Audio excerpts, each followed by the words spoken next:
clock, please stand for the pledge. Mr. Lytle, would you move the pledge? To the flag of the United States of America, and to the republic for which it stands, one nation, under God, indivisible, with liberty and justice for all. Mr. Zink, we'll turn it over to you. Sure. Direct our attention to I will bring this up and before we start, I would like to add that the Colin met with the administrative team today, so there are a couple of administrators that could be here tonight, but they're all very well aware of the position we are. We discussed that at length. We will continue to work on it as a team. But cautiously optimistic about our positioning right now, but I'll You're currently cutting it out. Technical difficulties to start with. There. Okay. First, budget presentation for this year. Process is going to be streamlined from prior years. I know that we're going to really talk about the overall budget much more so than getting into the details. Any details that the board would like, we will certainly provide to them. As this presentation is going on, people from the community that would like to ask questions are certainly welcome to do so, as well as the board. We quickly just jump right into this.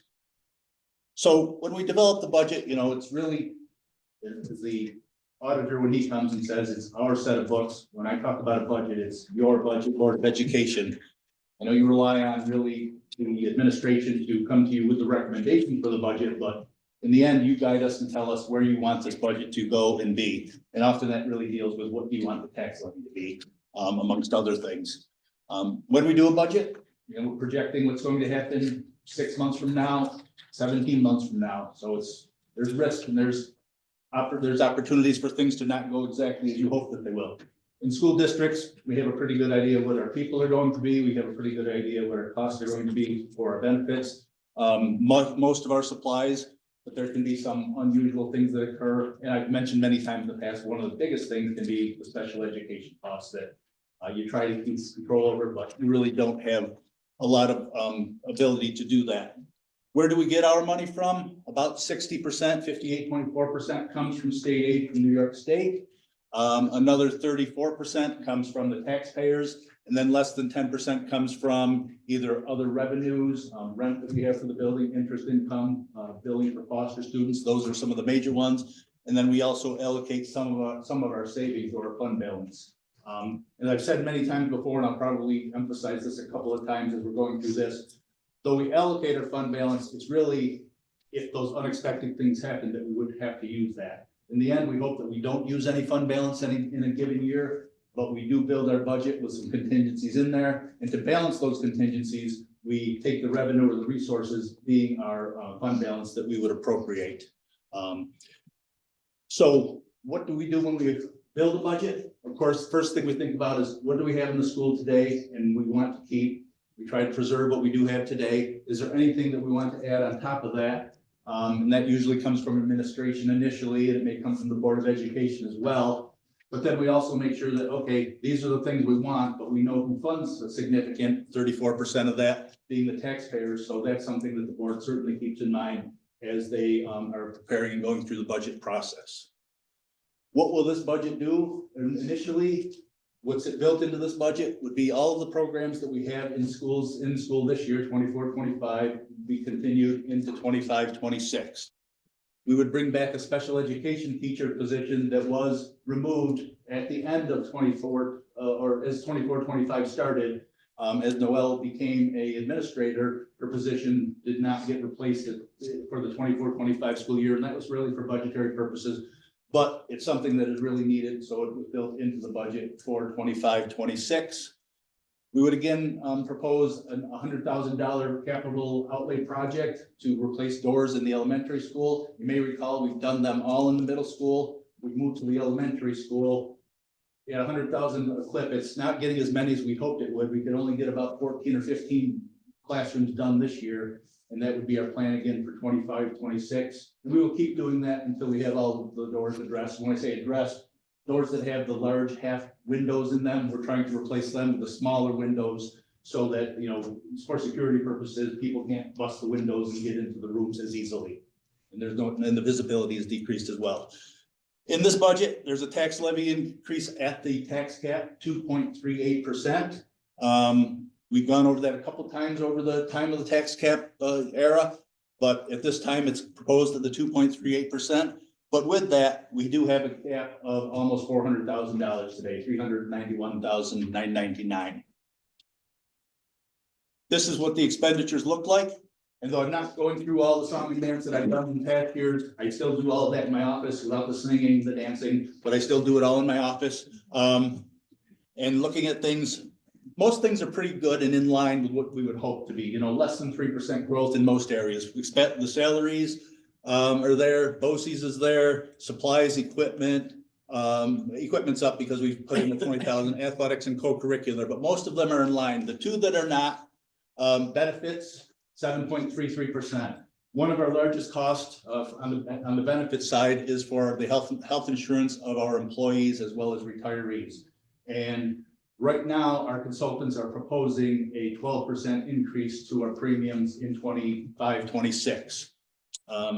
We're part of a consortium with a number of school districts in the area. It's had some rough times over recent years, over the last few years, so it's losing a bit of money, and we want to stem that. We don't want the consortium to get to a level where it's looking for money from the districts on a monthly basis beyond what it has. So the 12% may not stick, but it's reasonable at this time to plan for that, I think. The other thing in the benefits that is included for 25-26 is we know, based on the last contract that was settled with the teachers, that we will have 4 individuals leaving us at the end of the 25-26 year. When they leave us, they do get their sick day and their incentive pay buyout. So that number was increased to account for the 4 people that would be potential will be retiring in 25-26. On the contractual side, the other one that's up over the 3% line really is a couple of things that's due to. Are the individual that has provided snow removal services for us for a number of years has done it generously, I would say, at a less than cost to him, but likely he will not be doing that in 25-26. So where we've been able to get that for $25,000 to $30,000, other contractors that bid with us this year were at the $75,000 to $80,000 range. So we've got a plan for that to happen in 25-26. And I think there's one other person that's been there. I know that there's one other student that's been moved to a private placement from our numbers when the 24-25 budget started. So private placements in UCP, House of Good Shepherd, and Pathfinder are up by 1. They typically cost between $60,000 and $80,000 to $90,000. So one up there. That's one of the reasons really that our BOCES numbers are able to kind of stay in line, because the special education numbers have stayed stabilized and stayed at a lower level.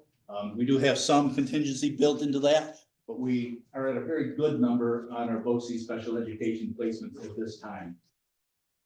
Any questions on the expenditures? I just have a quick question, Charlie. Yes. You had mentioned for the benefits that there was the projected 12%, Yes.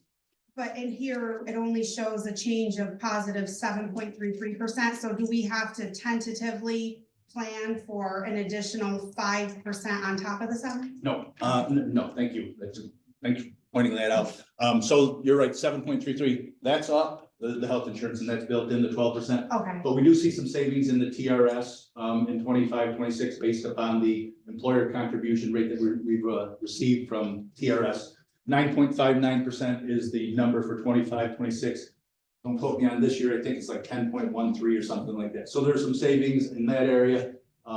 Workers' comp is flat. Some areas are, not growing as much. So it's really the health insurance that did go up, and I accounted for that. Okay. So that is built into there at the 12%, but some of the other benefits are at a lower growth rate. So Okay. that's helping us out. Charlie, equipment, we're proposing 50K for equipment. Last year's 30K, we're up 20,000. What do we get? So we always start with 50, and we had that a couple of years ago, maybe 3 years ago. It's really kind of what's needed. A lot of that goes to the O&M department. It may get cut, very possibly will, but if we can keep that in there, ideally, there's a significant amount of pretty expensive equipment for the O&M that's needed from year to year. We'll shoot for it, we'll see. Okay, any other questions? So how will that get paid for? And this is where we have that $391,000 gap, because if I look at the revenues and the analysis that we've done on them so far, our state aid is only up, it's up less than 1%. And I know we've heard foundation aid is going up 2%, but if you recall, when we built our budget and approved it for 24-25 last year, we left our revenue numbers at a little bit higher because we were hoping for some more before the state budget was settled in 24-25. So though we are seeing a 2% increase to foundation aid, our overall aid that we're able to budget for is only less than a 1% increase in 25-26. Other revenues, I did up them up to 950,000 again. Being a little more aggressive because we're this far down the line than I normally be at the beginning of a budget process, but I really looked at what can we get in investment income, what do we get for our foster kid billings each year. Those are some things. The rental income, those are some pretty significant numbers that with those, I'm comfortable with putting that $950,000 number there. The $1,077,000, again, the use of fund balance or the appropriation of fund balance, certainly not the use of fund balance that we use that kind of is built in should things go wrong in 25-26. And then plugging in that $9,298,000 or 2.38% tax levy. You can see our revenues, just about $27 million. Prior slide, 27,389, and that's where the gap is of about $390,000 at this time. Questions on the revenues or anything else? I just have Sure thing. So the state aid that you have proposed for 25-26 is the 15,672, and you said that is calculating less than 1% for increase for our state aid. Yeah. I realize it's a very cautiously optimistic idea, but is there the potential that this number would close in that almost $400,000 gap if we ended up getting more than the less than 1% increase? So is that something we can kind of like put in our back pocket? We can hope for it, I guess. I don't know if I put it in my back pocket today. I think that one positive sign, we'll go to the next slide, is the governor did propose a 2% increase to foundation aid. And that's what I kind of alluded to. Well, how come our aid isn't up 2%? Some of that is because we budgeted for this year more than we knew we were going to get. But she has proposed 2% out of the gate, much better than the 0, which is what we got in this year over 23-24. So I think that, I don't know, Mr. State, I think we're hearing some perhaps hopeful words that that may go up. Okay. And when do we usually hear about that, Charlie? Is it April? yeah, April 1 is the deadline for the state Okay. budget to be adopted. That would fit within our timeline.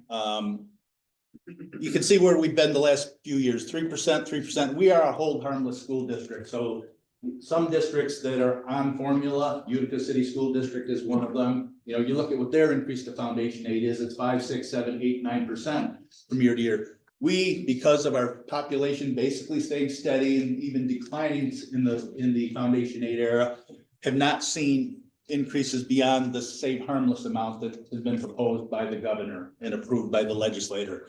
So you can see 3.3, there was a year that we did come on formula, 3.58, but then we went right back off it the following year. And the governor said, well, I'm freezing everybody. I don't know if you recall a year ago, she basically said, we're paying for empty classrooms across the state. We're not going to do that. And that's not really a valid argument, but politically they say what sounds like their answer to meet what they're proposing.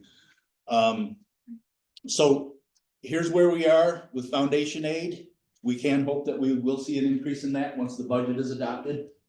I'm hopeful. I think Mr. State is probably even more hopeful. But one of the reasons for a gap this year is kind of this slide here where you can see the blue, then to the red is the governor's proposal. Had we stayed at 3% increases for this year and again for next year, our foundation aid would be a little over $10 million.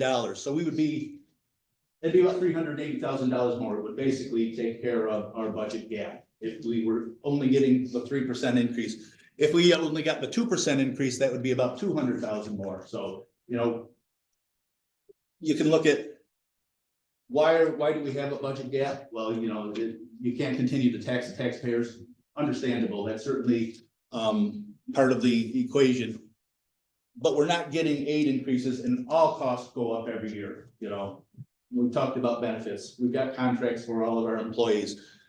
2 to 3% increases in those areas in employee salaries is reasonable when you take a look at what are they getting. There are some people that retire, and you can hope for 2 to 3% growth in your salaries. But when you get 0 in a year, that does some damage to you from the state. And, you know, foundation aid's been around since 2000, 2007, 2008.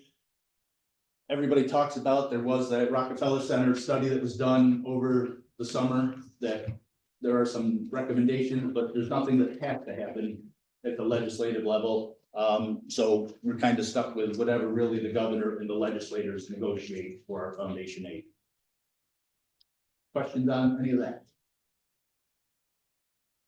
Other areas that we look at, and we've talked about fund balance in the past, you know, we do allocate, we designate, we hope that we don't need to use it, but has our fund balance improved in recent years? It certainly has. You can see where we were down to about $1.1 million in 2015. We went through the pandemic. We received a significant amount of money from the federal government in the form of grants to help us hire some additional people, cover some of the people that we had, as well as implement some other programming. But even with that, and our plan was to set aside some of that money to build our fund balance. And we've done, I think, fairly well in that. You know, we're up around $3.6 million as of June 30th of a year ago. This year that's ongoing right now, I look at the projections each month. I would say we're going to finish in the black this year at this point in time, but things can change between now and June 30th as well. So I think our fund balance is something that we can look at. I do not propose, or I'm not a proponent of going forward and saying, let's just use fund balance. You know, we were here at one time. Even if we go back to here, that's not a bad thing, but it is a bad thing if that you set it up as we're gonna need that money to balance our budget year after year. You know, if you know you've got some one-time expenses, that would be the time that you dip into this to try to cover those costs. And if you have a huge increase in a certain area, that's the other time that you dip into this. But to just plan to burn fund balance to balance your budget without a real plan of how you're going to get out of that cycle is a difficult situation for school districts to be in. And our fund balance, I always say the ours looks pretty good. You know, the other graph that I always follow up with is this is us in red compared to the other 11 components of the OHM BOCES, and then Frankfurt and Mount Markham are included in here as our neighbors as well. So we are at about 13% overall fund balance. 4% is the undesignated number. We do have some reserves for our retirement systems, primarily teachers' retirement, employee retirement system. But even with that, you know, that 13% is certainly healthier than we once were, but a long ways away from where many of the other school districts in the area are. A graph that the board can contemplate if they would like. Our tax levy this year, $9,082,000. Our tax levy in this budget, 2.38% increase, $9,298,000. And then each one of these other bars is if we go from 2.38 to 3%, 4%, 5%, 6%, or 6.7%. Not proposing that by any means, but with each one of these numbers as we go up, our gap is $391,000 at 2.38%. Without looking at any additional revenues or cuts in expenditures, if we were going to balance our budget, we could do that at 6.7%. This is what the gap is by each percentage point, basically $91,000 for each percentage point that it goes up. What has our tax levy been in recent years? Over the last 10 years, the average has been 2.68%. Twice we've gone over the cap. In 21-22, we levied 2% to the community. The tax levy limit per the calculation was 0.19%, so less than 1%, just a little over 0%. So the board was comfortable going out at 2% that year. Last year, or this year that we're in right now, the levy was agreed to go out at 5.5%. A lot of that was because of the loss of the pandemic funding. We were looking to keep reading, math, in an elementary guidance position, and to do that, we couldn't expect the state to pay for that. So the board was willing to go out at 5.5%, which was approved appreciatively by the community. I picked a random number here. I know that's always a question of the board. If we go out at what percent, at a percentage, what does that mean to the taxpayer? So I picked 4% here, not recommending 4%. But if we were to go out at 4%, you know, this is what it would cost for each of the townships. As much as $150, it looks like in the town of Marshall, but usually are all under less than $3 per week when you look at the cost per week of the tax increase at 4%. A hypothetical situation, not anything that's being posed at all at this moment. Just a couple of other things that we do as part of the budget. Buses, we always have a separate referendum for them. In 25-26, we're looking to buy 2 new buses, 2 full-size buses. Normally here, what we would just do is put out a proposition for 2 diesel buses, not at a cost not to exceed $360,000. And that will be a proposition that we will put out with the board's approval in 25-26 this May. As you're well aware, and this may very well be tabled for a period of time, but right now the legislation says that come 2027, you have to start buying electric buses. And the board has had some presentations and discussed this quite extensively recently. You know, we know that the cost of an electric bus is over $400,000. Currently, there are grants available that can get that down to that $180,000 range. So if the board so wishes, what we could do is put up the one proposition. We will put up the one proposition, I hope, for the 2 diesel buses. There could be a separate proposition that says, does the community approve us buying an electric bus? And the net cost would be in that $180,000 range. If the board decides to do that, one proposition, 2 diesel buses approved, yes, we can certainly buy 2 diesel buses. If that's approved and the electric bus proposition is approved, then the board can make a decision. We want 2 diesel buses, or do we want 1 diesel and 1 electric? Not 3 buses, just still our 2 that we're looking for. Lastly, as I mentioned earlier on, there is the proposal for a capital outlay project, again in 25-26. One of the revenue sources that we had for this year was that $100,000 use of debt service fund money, and that was seed money to begin the capital outlay project again in 24-25. We delayed them, we stopped doing them in 23-24 because of the major capital project debt coming on. So when we restarted them, we took some money out of our debt service. So that $100,000 that you'll see on your revenue page is missing in 25-26 because the revenue from the money we're spending this year is about $90,000 to help us keep those going. And that is again proposed in 25-26. That's part of the regular budget. It's not a separate proposition. It's simply a transfer to the capital fund to allow us to do that. And when we do the newsletter, we will just describe, you know, this is what this $100,000 is for. And that is really where I'm at this point in time. If there are questions, be happy to try to answer them. Done. So just going back to the initial budget. Yeah. I mean, that number doesn't look, that number I know in past years has been much higher than this. I don't say this is the start, but through your right, we've been over $1 million. Yeah. So, but that's my positive note, but my other side of it is it only is add, you know, I'm sure our administrators are gonna come to us with things they need, teachers, programs, stuff of that nature, which we're pretty much staying the status quo with this number, except for one addition, correct? Correct. So even though that number looks, I'm not trying to be negative, but even though that number looks not too bad at this point, I'm sure there's gonna be room for, we don't want to stay the status quo. Is there things out there that we're going to definitely need? It seems like in past years, there was recommendations to add certain programs or teachers and we couldn't do it. Yeah, and I think in past years, I think we've added the music teacher.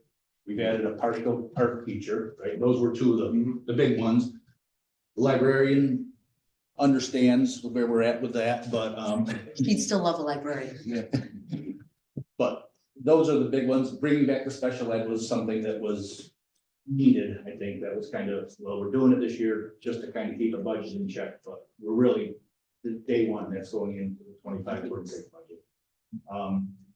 I would say this 400 or $391,000 number, if you looked again, I think it was the April 8th meeting last year. After, we started in October last year, we started very early because we knew we were losing federal money and things were gonna be difficult.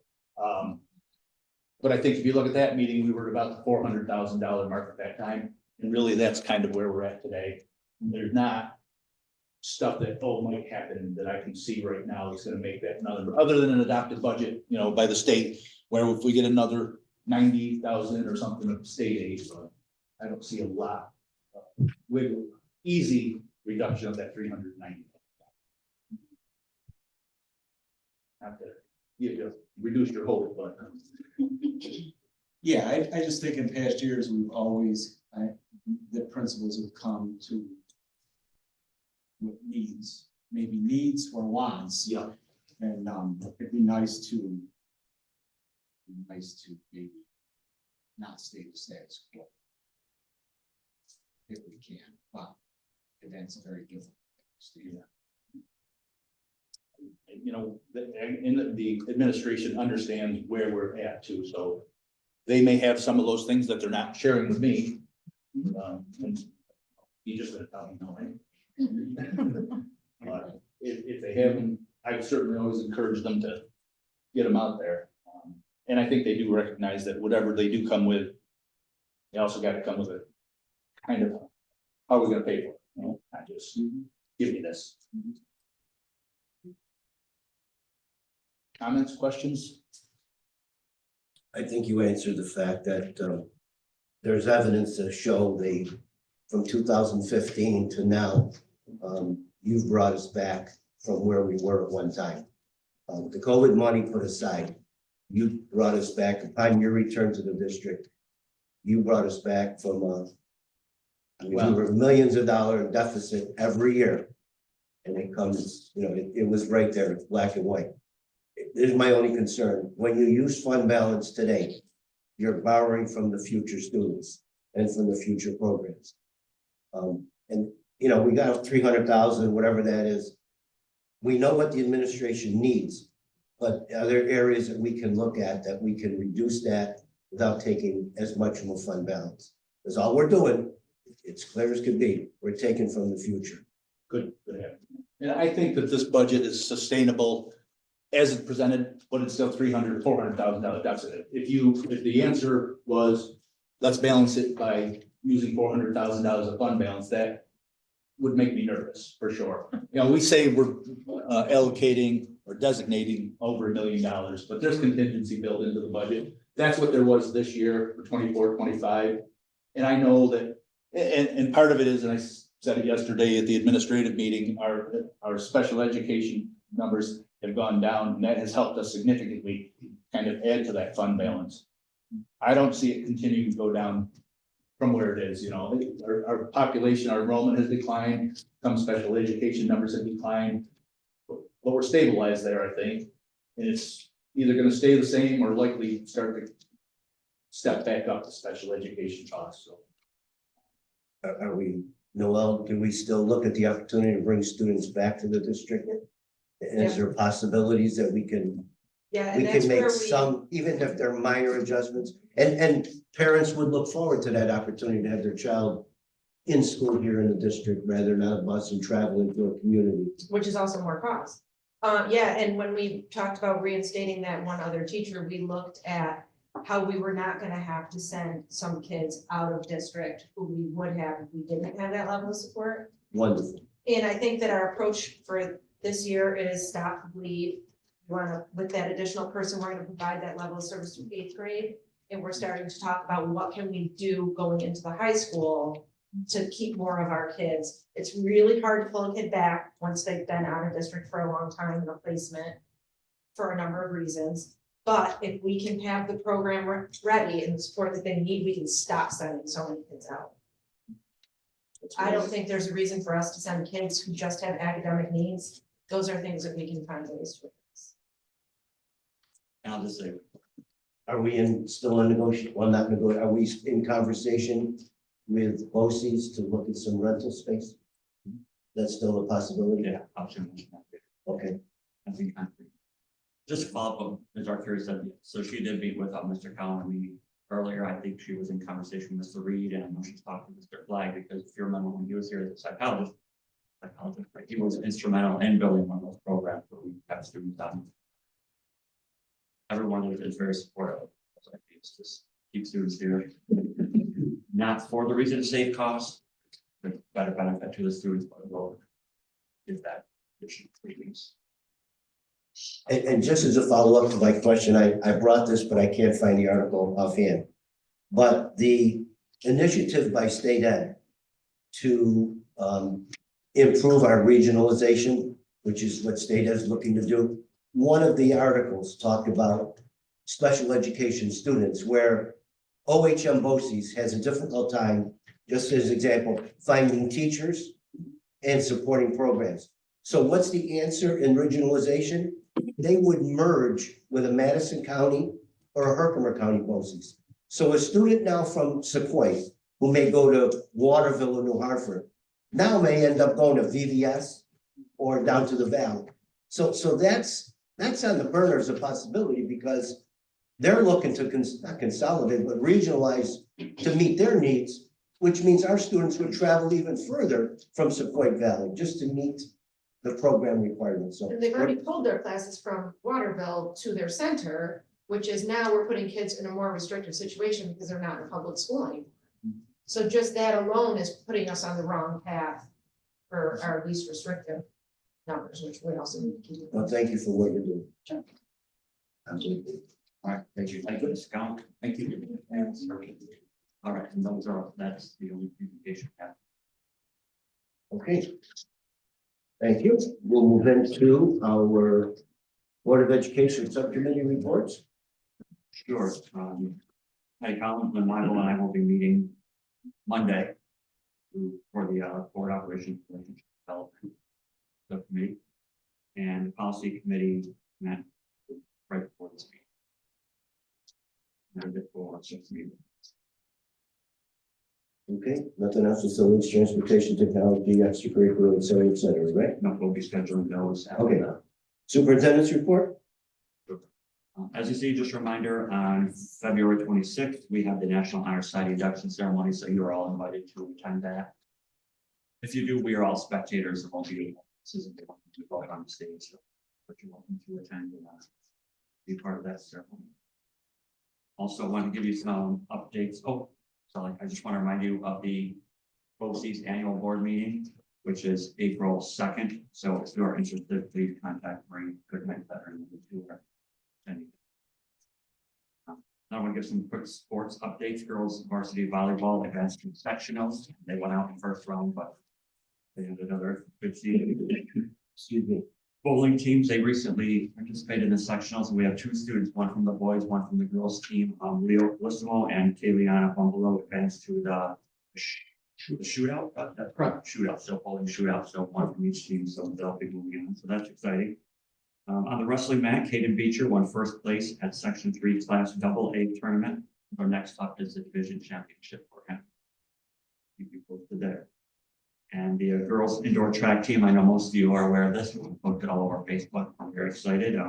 They won first place Class D sectional for the very first time in school history. That was exciting. We had a lot of individual winners. Jamie Allen in the 3,000, Katie Conway in the pole vault. She broke her own school record again. Oh, six. What did I say? Addison Lazarick won in the triple jump and the 55-meter dash. Alex Keller in the 1,600 meter and the 1,000 meter, and Nathan Hanna won in the shot. And the boys team ended up 5th. I mean, they're all great achievements, but I'll just point out Alex Keller won the 1,000 meter by 1/100 of a second. And you know, that, and you should have seen the race. It was just neck and neck down the last 100 meters on an indoor track. And he was actually a half a step behind and caught him in the last 10 meters. It was a hugely exciting race. It was all exciting. Going the highest pole vaulter, Katie did well, but just something about that race really when we're going neck and neck was kind of. And so next up for these athletes is the Section 3 state qualifiers next week, February 25th. Congratulations to them and good luck to the next round. And then finally, the winter sports banquet will be held on Sunday, March 9th at 12 o'clock. All athletes will be invited to that. That's the four, we present for. Thank you. Board of Education, old business? Sure, so Mr. Hutchinson met with the student council today to continue plans for the fireworks over at the event. Actually, I should take that back because this new event is called the Red Hawk Rendezvous.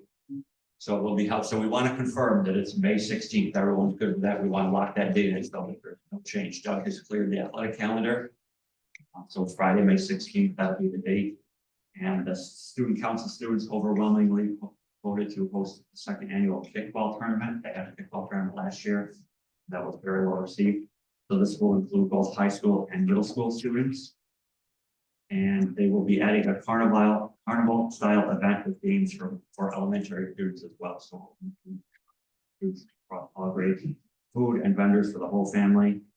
And the intent was it will start about 6 o'clock and go until the conclusion of the fireworks. I've been in touch with the United County Sheriff's Office to request deputies, so we'll keep you posted there. We'll probably try to help our security for this. And just remind you, the intent is to have all attendees contained within the school grounds. We're going to close the town park. Fireworks will be launched. Which will be on our campus, so it's a little easier for me to supervise. Any questions on that? Do the carnival games include a dunk tank? Because I think that might be a big need. It's in there. I think so. They said they want the Board of Education to be the first to say. Yes. Well, they want I wrote the place.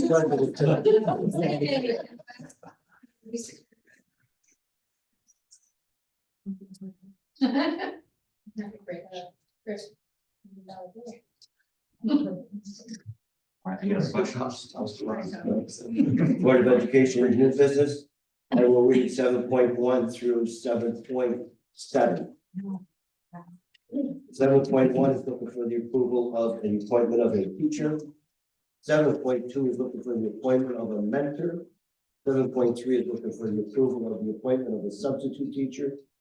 7.4 is looking for the approval of additional athletic appointments for the 24-25 school year.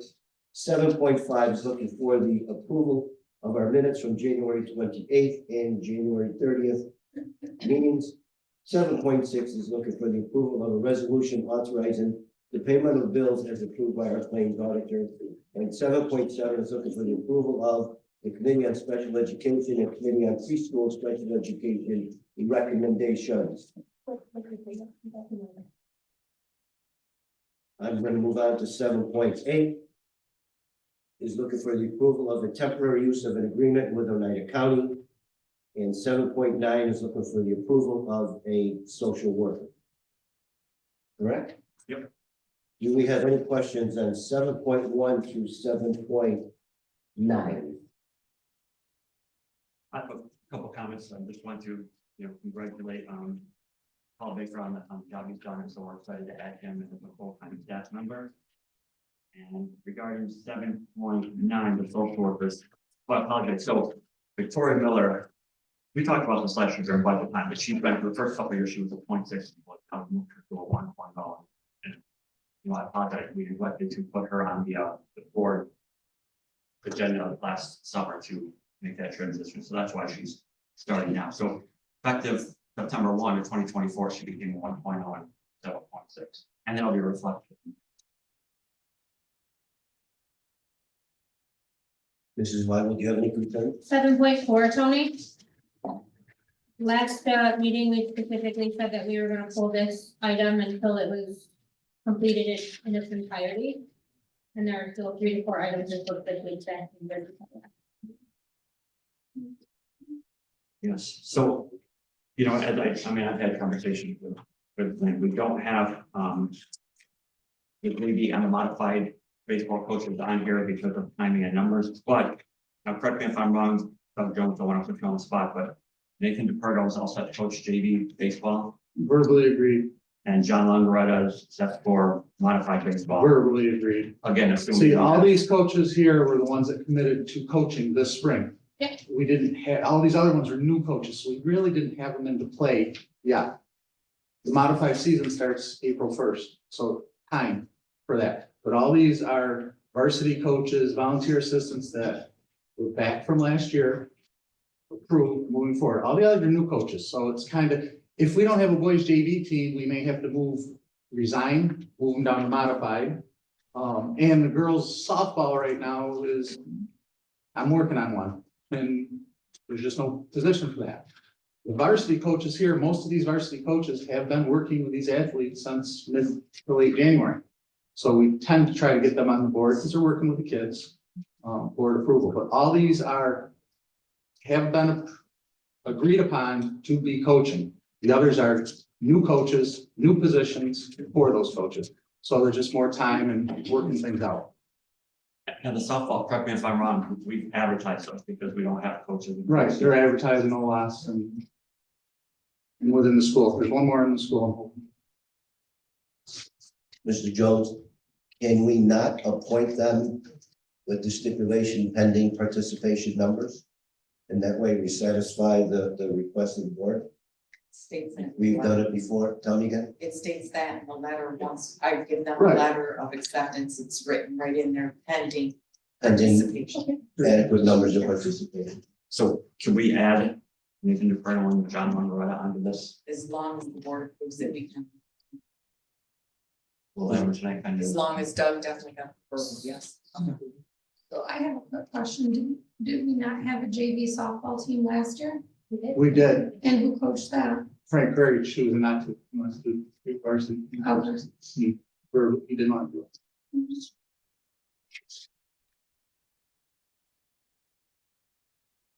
So we're going to approve us adding those two coaches down. I'm happy to add that, as I said previously, right, money that's not in my bank account is not my money.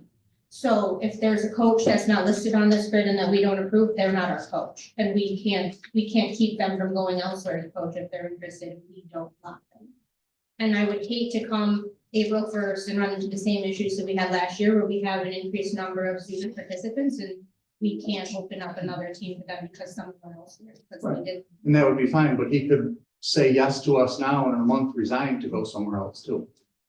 So then I guess my question is the yes a yes, or it's a yes maybe? No, well, yes, but everybody takes opportunities if something else opens up. The teachers in the district gets hired, they might leave by the end of the summer to go somewhere else. It's not great, but I mean, yeah, we don't hold them to a contract. We can't force someone to stay.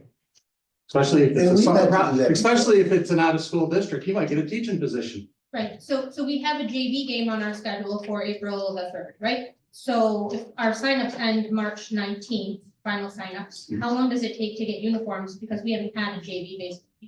We have some in stock, but I've got some ordered. I'm ordering some. Okay. And if we add the name, then fine too.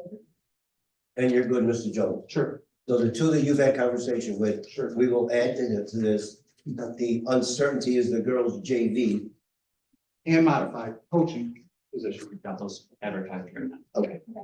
Are you I mean, good? I have the numbers that are signed up right now, and I know we've talked over the years, it's so hard at, not just small schools, large schools are having trouble with numbers all across a lot of the sports. You know, you go on Final Forms now, and I talked with Mr. Staten in terms of, well, if you narrow the sign up, would you get more people? And it doesn't work like that. You narrow it, kids just wait till the last minute, then you gotta reopen it back up. So we've extended the period. We tried to open it up earlier to see if the numbers would go. We've sent 2 parent squares home. And it just, and then, you know, I've heard people say, well, the Little League has these numbers. How come they're not transferring to modified? Well, Little League softball now has modified track to compete with. Student athletes that competed in soccer, volleyball, basketball, come the spring, sometimes I'm just gonna do spring soccer because we have a pretty good soccer program around here that gravitates the kids to, so I don't wanna play softball anymore. So it just, kids make decisions. They're 13, 14, 15 years old. Their parents really push them into the Little Leagues. Let's be honest, you know, I'm gonna take you, this is good for you. But now 7th, 8th, 9th grade, these kids start to have their own, what they wanna do. And you see fluctuating numbers all over the place. Boys golf, we've got 20 signed up. 2 of them played a spring sport last year. That's 18 kids a day, so that's great. But you're seeing other numbers, and it's just a game, it really is, it's a puzzle, you try to fix it, you try to put it in place. No, for sure, I understand, but for 30+ years, we've had a modified baseball team, so I would have thought that would have been one of the first listings. So I just want to say the dozens of students watching at home, please get on Final Four. How many of Carla? Dozens. Of students. Will you have that done? Yeah. We're gonna add, Into the Colonel and John Monroe. 6.4. Any other items? I need a motion to approve 7.1 through 7.9. CJ? I have a second, Penny, thank you. Any discussion? All in favor? Motion approved. Miscellaneous topics. I have one, and it's either for you or Mr. Reed. Parents swear a meeting coming up. I know nothing about it. Can someone educate me on this? Is On it what- tomorrow night, the forum? Yeah, Oh, sorry. Go ahead. It's, they're going to be doing a presentation about the grading for equity.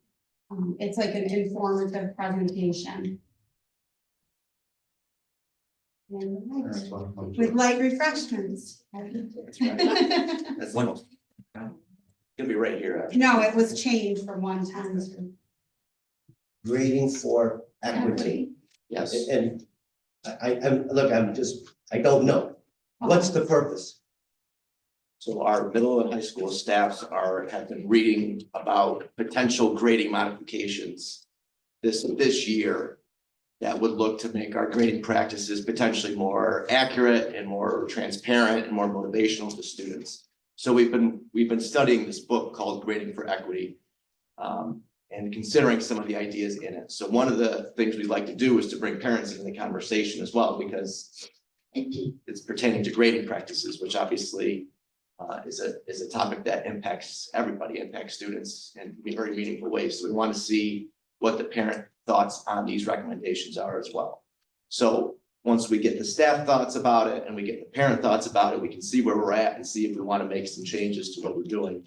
Again, the ultimate goal is to just make sure that that the grading that we're doing, the grades that we have for students are accurate, and they're transparent, that they're not subjective, that they're objective, and that hopefully we use practices that encourage students to do their best, and that they know that if they try harder, that's going to be reflected in the grade. So I'm just trying to improve on our practices, in this case, in the grading realm. So we just want to expose the parents to those ideas. I understand now. Is there something wrong with what we have in place? I think we're just always trying to do things better. Right now, I think there's inconsistencies probably, and it just as is in the case in almost probably any school, if you go from classroom to classroom. If a student gets a 78 in a course on a report card, does the student and the parent really know what that means? Because it might mean one thing in one course, it might mean another thing in another course. So do we have the opportunity to be more transparent with what our grades mean? And there's just some considerations that I think are valuable for us to consider, and some good conversations to have. So those notices went out to middle school and high school families, mainly because the practices are pretty much already utilized in the elementary school, just based on the nature of elementary schools, and that's consistent in most districts as well. So there's, I think, an opportunity to maybe do things a little bit better potentially, or at least have a conversation about it. So that's our goal. Guys, just to streamline that. Just with the climate the way that it is today, and that word equity being a very hot button issue for a lot of people, there might not even listen per se to the presentation or what the thought process is behind that. They're just gonna be stuck on that word. So when we send out parent squares, especially in our district, I think that if we can try to find a different way to present that information to parents, that might be received better. Yeah, so one of the presentation tomorrow will start with that topic, because actually, if you consider the recommendations that the author makes in the book, I think they're actually not consistent with how the word equity is used in some political contexts. So I'll encourage people to take an open mind to the recommendations. But after the presentation tomorrow, the recommendations specifically will be shared with everyone, and then they can judge for themselves on whether they think that they're appropriate or not. I completely agree with you that that word has been politicized in certain ways. Used. Yeah, so, and it means a variety of different things in different contexts. It's kind of I wish that he would have chose a different word. But to your point, after the presentation tomorrow, like I said, the specific recommendations that he's making in the book will be shared so people can see whether they agree with them or not. And everyone will be able to provide feedback, whether they attend tomorrow or not. Do you have a lot of people that have RSVP'd that they're going to come? We have about 30 people planning on coming, so. So I'll just reiterate, so this was an initiative across the whole BOCES, all 12 districts. That book was given to all the superintendents and all the administrators in the region. We all read it and discussed it. And other districts, we're not the only district that's, studying this and implementing some of the practices. And if you recall, I believe I brought some, I think 4 of you took that book home. No, you put it in our notes. I remember reading in the notes and listen, I'm just being honest. I found out yesterday that, and I'm not on parent square, so there's no way we would find out. But you put it in an update that there was a program coming up and I didn't pay attention to it, but I was approached by a parent, wanted to know what was wrong with our grading system in the high school. I didn't know. I didn't know it was broken and I didn't know there was a meeting coming up. So I gotta be honest with you, it's embarrassing. Just because they're being improved. I don't know, Doesn't mean well, it's you all wrong. have children in school. So as a grandparent, I have no one here in high school and I'm not about to ask my family, that's not their business, but I did know about it. And what's broken in the high school that we're changing our grading policy. So that's the way it's interpreted. I gotta be honest with you. I'm sorry. No, that's fine. So I would just, respond, come to the meeting and find out what the discussion is. Because as I said, it's not that anything's broken, but there are, as Mr. Reed stated, there are alternate ways to assess student work that maybe are more accurate. I understand. And let me just end with this. I think when you take on an initiative such as this, there's got to be some conversation with the board. There has to be. We can't be left out in the dark. I'm sorry. That's all I have. I have one thing for miscellaneous topics, so. It was not this past weekend, but the weekend before, on a Saturday, I think it was like 8 o'clock in the morning, your wife was there. I dropped Abby off at the middle school and they had their math counts competition. So Mrs. Accordino had a small group, I think there were 6 kids, including Abby. Abby texted me about 30 minutes before this competition ended and she said, Mom, I'm in the finals if you want to come and watch me. So I raced to the school, I got in there and I got to watch. It was the 6 kids from Sequoia. There were 2 other schools. I think it was New Hartford and Clinton maybe. Anyway, so I'm sitting in the cafeteria and I'm watching all of these math problems pop up on the board and the kids have bells and they're 45 seconds to, try to figure out the answer. I probably sat through about 30 questions. I knew the answer to 1.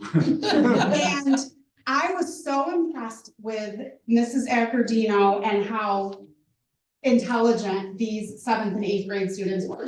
I was so impressed. I mean, there was a girl who was shouting out answers. I mean, she done her bell, but she knew the answers like she didn't even touch the pencil. There were words in the questions that I didn't even know. It was humbling for me, but it was wonderful. It's a very small group of kids, at least on that Saturday, that were in that little competition, but it was awesome. And, I would love to see us try to get some higher numbers, with something like that, because it was really, really cool to watch. So we got 2nd place, but we're able to advance to states maybe, but it was cute. Like they had pizza and snacks and drinks for the kids, and they were even like encouraging the kids to cheer on their other classmates, and it was like a very positive environment. The kids were excited. It was great. I loved it. even though I didn't know any of the questions, but, it was very impressive. So I just shout out to her for, you know, running this little math counts program after school on Tuesdays, because it's fantastic. Thank you. Can I just say one word on budget? Sure. I kind of left it, where do we go next, right? So we don't have another meeting this month. I think our next meeting is on March 11th. That meeting, the administration will get together and make some recommendations of where to get that 390 down to a number that's acceptable to the board. That's what I wanted to say. There's the next step that we have planned. Thank you. Any input that the board wants to, please communicate with Mr. Staten. Let us know.